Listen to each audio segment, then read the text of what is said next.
Everybody. My name is Sarah, Pearls of Wisdom and Food with Carnivore. Do you have your cuppa? I have my Vita Cup. I think it's called Lightning. It's like twice the caffeine. And every now and then I'll have that before I begin my Uber and Lyft driving, just to give me that extra surge. Oh, I guess I do like my caffeine after all. Anyway, how are you? I hope you're doing well. I hope that it's a good day. I was just kind of laughing as I was heating this up a little bit to have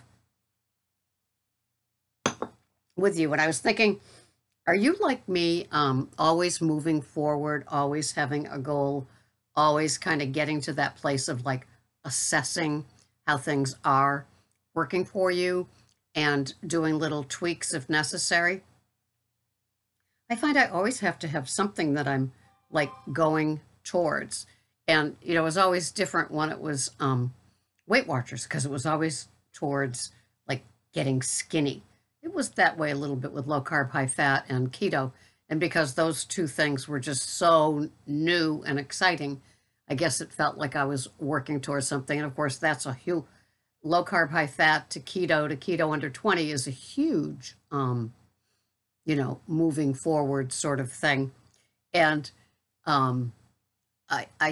I see people coming out with keto-fying cookbooks and still doing the keto and having all the treats and not having any, still losing weight. bless those young metabolisms, but not me, not anymore. I'm carnivore, and it is just working out for me. I am always amazed at how the things that I thought I could never do now just seem like I've been doing them forever. And I don't know if it's that way for you too, but the scale is just something that collects dust. And so it's February, and I said I wasn't going to weigh in February. And I really don't feel like ever weighing again, but I go to the doctor. In a couple of days, I think, for my thyroid lab panel, Lipitor push. And so anyway, I'll probably see what I weigh there, and I'll ask her if it's thyroid related, just for hits and giggles. Who knows? But it's funny to be carnivore and just kind of work towards something. And oftentimes people say, if you don't eat enough, you won't lose with the carnivore. And women say this, not just, not just these big burly guys, right? And so women say it too. And in fact, Judy Cho had a video a few days ago about the same thing, the danger of undereating. And it's fascinating. And so, I know that as I began carnivore, I just, it's like, really, I can have this size portion and I'm okay. And so I know that one of my carnivore friends that's a couple of years older than me here woke up ravenous and had a T-bone steak and 3 eggs before 7 a.m. And she was just ravenous. She just had to do it, and she loved it. And it worked for her. And the next day there was a loss of weight on the scale. Now, of course, it could be anything, because we know what friends our scales are. But wow, what if that is something that's true, that when your body wants something like that and you eat more than usual, it works and you could lose? I don't know. I haven't really tried it yet like she did, but have any of you increased your animal products and found that you didn't gain, and in fact, you lost a little? What a concept. I love that. So today is Sunday as I record this, and I was going to say tape. I was. My generation. And I go and get my steaks for the big green egg. And on Friday, I go and I get the ground sirloin, which is 50-50. There's a sirloin cap on it. It's top sirloin. And there's a cap on it that he grinds along with the meat. It was very, very, very fatty. And it doesn't even hold together well as a burger. I was thinking of adding an egg to next week's burger. But today I go and I get the steaks and I bring them in. And so it all works. We have our nice week of beef. I don't think I have any pork planned this week. Maybe a rack of those little lollipop lamb chops. I've got 2 packages in the freezer, and they aren't enough for the 2 of us. So I would have one of the ground sirloin burgers that I freeze when I get my meat on Friday. I'd have that along with it. So how about you guys? Are you working towards anything? Is there any goal that you've made for the month of February or at this place in your food journey that you're working on besides the usual sweeteners and diet soda? Is there, are you having more, more meat and finding it's working out for you? Have you built up to that? I know a lot of people, when they do the carnivore with the like 2 pounds of meat that a lot of women have, that they split that up into 2 meals and maybe have a smaller like eating window or something like that. I don't know. I still have my OMAD around midday, and it all just works. I was listening to the Carnivore Cast. They had a man on Carnivore Cast. You can find it. It's a channel that does obviously interviews with people, and he got his mojo from Chris and Mark Bell, and I think he ended up being friends with Chris Bell. They are 2 brothers, and they're very interesting, and I found them originally on the Joe Rogan Experience, and they're just 2 really nice guys. They're very approachable, it sounds like, and they are into bodybuilding, weightlifting, but they went carnivore and the improvements in their health, but they just seem like such great guys. And this guy, he was so impressed when he wrote one of them, I think it might have been Chris, he wrote them because they both have learning disabilities or something, to identify with him along the food journey as well. And he was like beyond delighted when he heard back from him. And then they ended up meeting at a gym, and now they're kind of buddies. And how those wonderful things can happen. And it helps when you're in a place where you have access to other carnivores.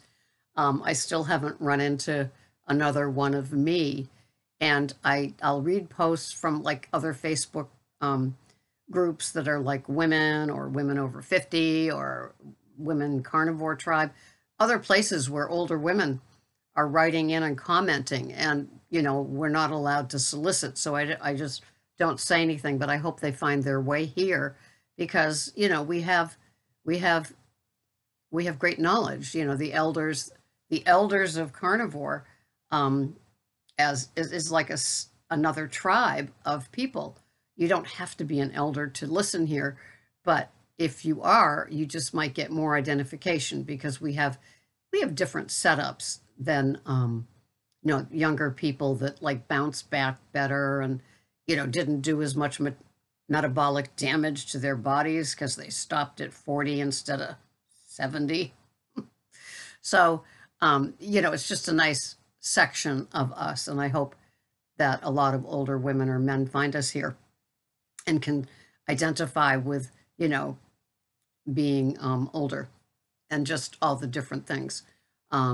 We are aging. Some things we're not sure if it's a sign of aging or if it's a sign of going carnivore. And then there's the whole population of those that gave up oxalates and had just incredible little stories to go along with it. I listened to a wonderful interview with Kay Fallon on Jill Samter's, Samter, her channel, and it was one of the best Kay Fallon interviews I've heard. And I know that I listened to almost all of them. It's kind of like doing a meatloaf tour when I was a younger person. How many different diners can you go to and have meatloaf or macaroni and cheese and figure out which one's the best? I know, crazy, right? Well, hello, I'm a foodie. And so I don't know if I understand more from listening to so many of her interviews or if it's just what came out of Sally's mouth, was just a little bit different than, each interview she does is a little bit different flavor. And it was fabulous. So if you're curious about all the things, and so, it's like if we spent 50 or 60 years of standard American diet getting here to doing carnivore, and even if we had a lot of years of the keto or the low carb, high fat, we still, if you were ketofying, you still have some things probably that your body needs to let go of. Like if you drank, like I did, almond milk every day, or had spinach salads every day, and all those different things, thinking that, this is good. You know, this is the low carb, high fat, keto under 20 food plan. Aren't I doing the right thing? Only to find out that, like, oh God, even more. And at first it seems like, even more. But then as you get closer and closer to carnivore, it becomes so much simpler. And some people still do supplements. Some people still do certain teas that bring out things, help digestion, burn fat. I don't know. Um, and if it works for them, I think that that's great. I think the beauty of getting older and the beauty of carnivore is the simplicity of it for me. And more and more people are coming out and saying, no, they don't eat organ meat, or yes, they still buy at a grocery store, and it's not necessarily grass-fed, grass-finished beef. I do buy pasture-raised organic eggs, but my meats come from the butcher, and I love it when they open a new vac pack of like ribeyes or the top sirloin or the T-bone steaks, and they're nice and fresh. They keep the T-bones frozen because they find that on that, looks like it from a wood, it's like this blade. It's like, I know somebody will know the name of it. Come on, Dupuy, what is that? When they slice the meat, they get a better cut because it's a larger, floppier piece of meat. They hand cut the ribeyes, but I love that. But I know that I'm a carnivore, as Frank Tufano would call me. I have a freezer full of U.S. wellness meats, and they just don't taste as good to me as what I get from the Brazilian butchery. I don't know. Call my taste buds weird, but yeah. And I do like chicken livers, and I have had beef liver in the past and liked it. If I could find organic versions of them, I probably would have them. But even being at Whole Foods, they look at me, really? You want that? Yeah. I haven't even seen it because sometimes they put something like that in the freezer because it doesn't sell so much. So when you buy it, it comes from the deep freeze. I don't know. I mean, I'm not averse to it. When I worked at those sports bars, liver, it was called LBO, liver, bacon, onions, was always a big day. People love to order that, as a special. And it was great. So I'm not averse to those organs. I won't be, like I said in another one, I won't be having brain anytime soon, or kidneys or the heart. But the liver, I would if it was organic, but it's finding the organic. The butchery has a limited amount. In fact, the butcher said to me, when I went in for the ground top sirloin, he said, the Brazilian population that comes in, because I'm like the only English speaking person there. English is a first language. He said that the Brazilians love the top sirloin, cooking it. I've had it grilled. It's delicious with the fat cap on it, or ground. That's their favorite. Whereas other people like me that do come in, they aim for the ribeyes. So it's just a taste, but I like all of it. But it's a limited amount of offerings that they have there. So, because they have a lot of the Brazilian products, they even have Brazilian margarine, but they do have butter and cream and a lot of standard Brazilian food, SBD, standard Brazilian diet. And that's kind of funny because I had those initials in one of my marriages. Isn't that funny? SBD. And we know what SBD used to mean if you were a silly little 10-year-old boy, right? If you don't know, ask a male that's your age. It was always one of those hee hee hee giggle things, right?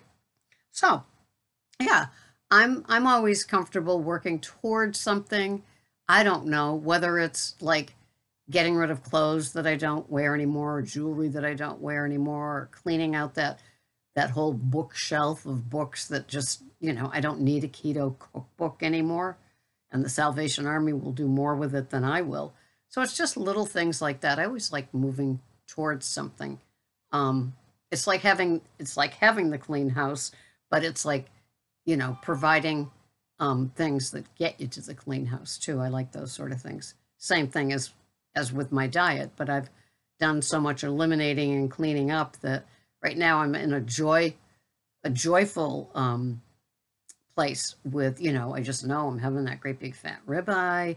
It's gonna work, makes me happy, makes me sleep, heals my body, and yeah, we'll go from there. So I hope this has been a fun video for you. I hope you've had your coffee. I still have mine to go, which I will finish up and get ready to Uber and Lyft. I hope you have a wonderful day. Thank you so much for watching. Enjoy the day, and I will see you the next time when we share some thoughts and a cuppa. Bye-bye for now. Thank you for watching.